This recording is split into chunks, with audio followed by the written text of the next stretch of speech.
Muy buenos días, bienvenidos a Calidad de Vida.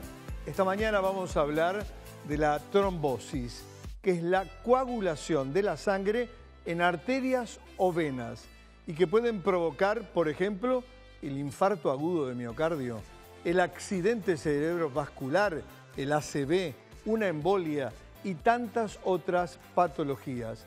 Las claves, los síntomas, el tratamiento, de todo ello vamos a hablar con distinguidísimos expertos que ya paso a presentárselos esta mañana. A mi derecha, el doctor Pablo Asadurian, él es cardiólogo, y a su lado la doctora Cecilia Carrizo, que ella es hematóloga.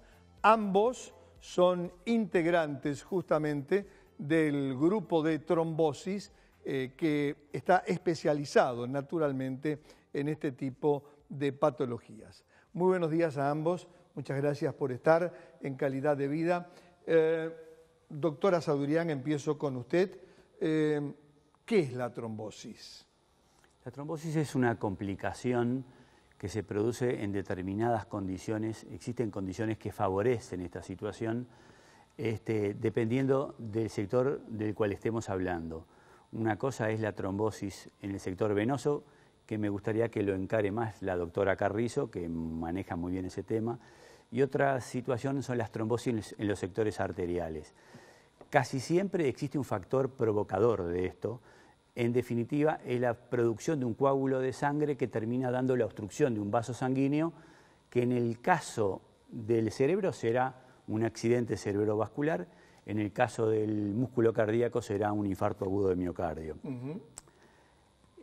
Esto a veces no avisa y genera el accidente en forma brusca, generando una comorbilidad y una morbilidad y mortalidad muy alta, pero existen sin ninguna duda marcadores que uno debería conocer de antemano que permitiría prevenir estas situaciones.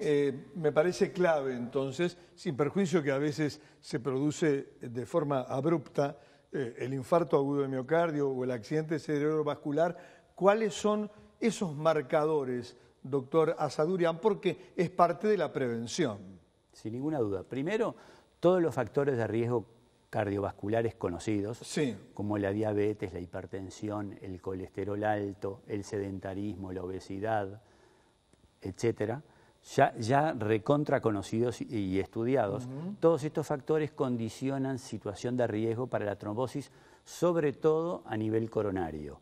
Cuando hablamos de la trombosis cerebral, integran estos factores de riesgo, pero yo quería hacer un poco más de referencia a lo que son los accidentes cerebrovasculares, sí, secundarios a los trombos producidos en el corazón. Y esto casi no es patrimonio, pero es muy vinculable a una arritmia que es muy frecuente en la población, que se llama fibrilación auricular. Sí, hemos hablado justamente. Esta arritmia, el problema que es sintomática o asintomática, las dos, sean agudas o crónicas, tienen tanto riesgo de generar émbolos que se desprenden en el 75% de los casos al cerebro. Lo grave, como usted lo decía, es que sea sintomática, doctor, ¿no? Entonces, uno debería tener primero controles clínicos para poder descartar esta eventualidad. ¿Qué tipo de controles, doctor? Con el médico tratante, nada más. Simplemente el tomar el pulso o el auscultar el corazón, uno orienta muy rápidamente al diagnóstico. Tal es así que existen muchos movimientos internacionales que le enseñan a los niños en edad escolar a tomar el pulso. Y se hace un trabajo con los escolares para que le tomen el pulso a toda la familia de la casa. Y de esa manera se han encontrado fibrilaciones auriculares desconocidas que permite hacer una prevención adecuada de esta complicación precozmente. Y no llegar tarde. Claro, y no llegar cuando ya no hay chance alguna de revertir la situación. Doctora Carrizo, decía su colega que usted es experta en las trombosis venosas. Y bueno, nos va a interesar, obviamente, fundamentalmente, explicar, por ejemplo, doctora, lo que es una embolia pulmonar. En primer lugar, destacar un poco las diferencias que hay, ¿no? Sí. En el caso de la trombosis venosa, tenemos que tener tres circunstancias principales para que se ocurran, que es lo que se llama la famosa tríada de Virchow. En primer lugar, la éstasis venosa, que quiere decir que cuando la sangre circula en forma muy despacio, muy lenta, la sangre venosa de la punta del pie, para que llegue al corazón, tiene que ser un enorme trayecto. Y ese llegar hasta el corazón depende de dos cosas: del impulso y de la fuerza que hace la musculatura a nivel de la pierna y de válvulas que están a nivel venoso. ¿Tá? Cuando se produce una situación de éstasis, o sea, la sangre no circula correctamente, hay una lesión endotelial vascular sumado a factores que favorecen o que el paciente tiene de trombofilia, o sea, factores favorecedores de coagulación de la sangre se coagula.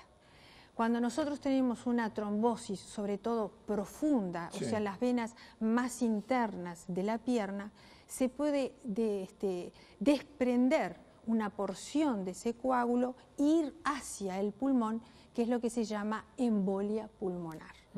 Esa embolia pulmonar obviamente puede ser desde leve hasta situaciones muy graves, críticas, que pueden llegar a la muerte del paciente. Su colega hablaba de factores sintomáticos y asintomáticos respecto a las obstrucciones de tipo arterial. En cuanto a las obstrucciones o a la coagulación en el terreno venoso, también, digamos, se puede establecer esa división de sintomático y asintomático. Generalmente es sintomática. El problema es que pasa muchas veces desapercibida, o sea, se echa culpa a otras patologías. ¿Como cuáles, por ejemplo, doctora? Usted tiene un esguince, ¿tá? Tiene la pierna hinchada, o tiene una erisipela y se le hincha, tiene calor, tiene rubor, tiene edema.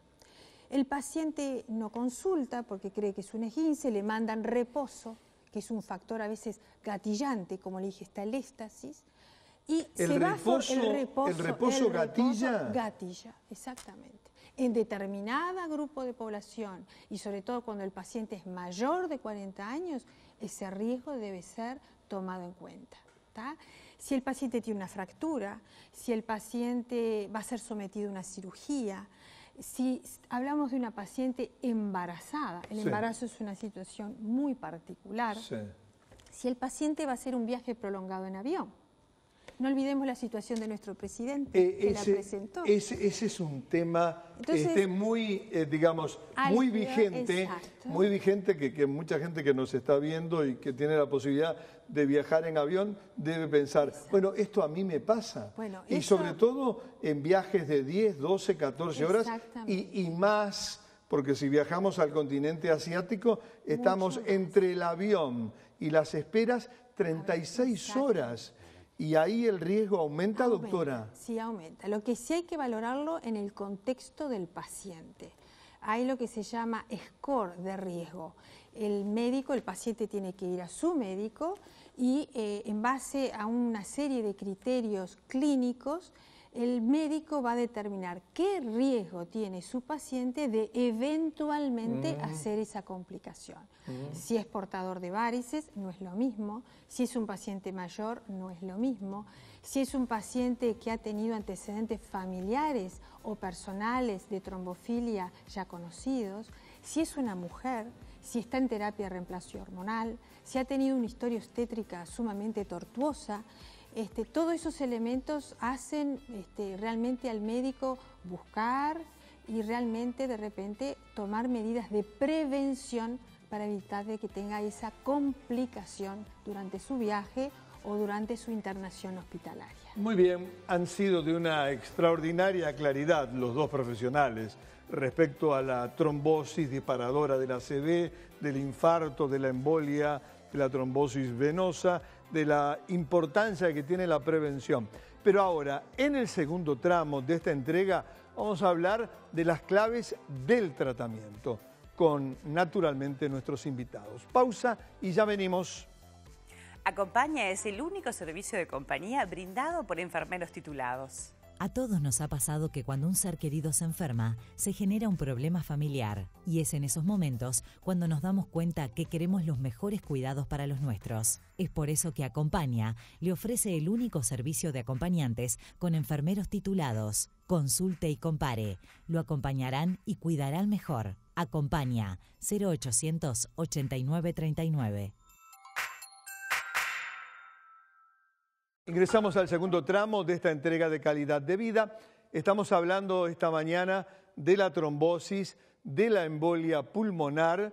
Es la primera causa de muerte hospitalaria en nuestro país. Este es un detalle, obviamente, antes de hablar del tratamiento que queremos enfocar con los profesionales distinguidísimos que hemos invitado esta mañana. Y vuelvo a usted, doctora Carrizo. ¿Es así nomás? ¿Es la primera causa de muerte hospitalaria? Es la primera causa de morbimortalidad hospitalaria y estudios mundiales muestran que es la primera causa de muerte, mucho más, mueren 500.000 de personas en Europa, mucho más por año que sumando cáncer de mama, SIDA y accidentes de tránsito.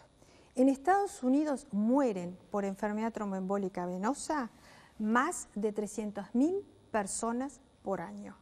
Ingresan por enfermedad tromboembólica venosa más de 500.000 personas por año. Datos muy fuertes. Por lo tanto, es un problema de salud a nivel mundial, porque un paciente que queda o que tuvo una embolia pulmonar tiene secuelas. Si sobrevive, puede quedar con hipertensión pulmonar. Y si sobrelleva su trombosis venosa, puede quedar con un síndrome postrombótico, que creo que más de uno tiene un familiar conocido con esas piernas hinchadas, con úlceras venosas, que eso determina un alto costo social, laboral, institucional y vital, porque pueden morir, pueden recurrir esas embolias pulmonares. Por lo tanto, son reingresos a nivel hospitalario. Sin duda. Antes de ir al doctor Asadurian, muy breve, usted hablaba de factores disparadores. Sí. La cirugía y la patología oncológica, el cáncer concretamente, ¿lo pueden ser, doctora? Sí.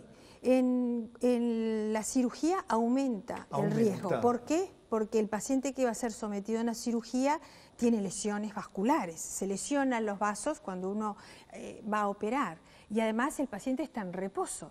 Y si esa cirugía además es de carácter oncológico, de por sí el cáncer tiene mayor riesgo de trombosis que en la misma cirugía en un paciente que no presenta una patología oncológica. Muy clara la doctora Carrizo. Doctor Asadurian, las claves del tratamiento. Usted me dirá que será según el tipo de trombosis y además según el grado, si se diagnostica precozmente o está en una fase muy avanzada. Ahí está. Yo hago referencia, creo que ya han tocado el tema de los síndromes coronarios agudos en otras presentaciones. Sí. Quería hacer referencia sobre todo a lo que es el ACV de causa embólica. Bien. Esta arritmia que habíamos comentado, la fibrilación auricular, tiene la particularidad que hace que la contracción de la aurícula se pierda y se transforme como en una bolsa de gusanos, pierde la capacidad de contraerse. Eso estanca la sangre dentro de la aurícula y se generan trombos. Esto simplemente por tener esta arritmia. Claro. A esto se asocian algunos factores de riesgo provocadores de esto, como son la edad. La edad es un elemento muy importante. A mayor edad, más riesgo. Por supuesto, de nuevo, la diabetes, la hipertensión, la insuficiencia cardíaca, el haber tenido un ACV previo, todo eso redondea el riesgo del paciente. Si ahí se forma un coágulo, en el 75% de los casos estos coágulos van al cerebro. Y los accidentes cerebrovasculares, en general provocados por esta complicación, son grandes. O sea que dejan 60% de incapacidad y tienen una mortalidad de un 25% al mes y de un 50% al año. Quiere decir que si nosotros hacemos diagnóstico de esta arritmia, tenemos que arrancar de entrada en prevenir esta complicación. Claro. La forma de prevenirla es con anticoagulantes. Anticoagulantes. Con anticoagulantes. Y ahí existen varias opciones en el mercado. Hay una gama farmacológica amplia, doctor. Amplia.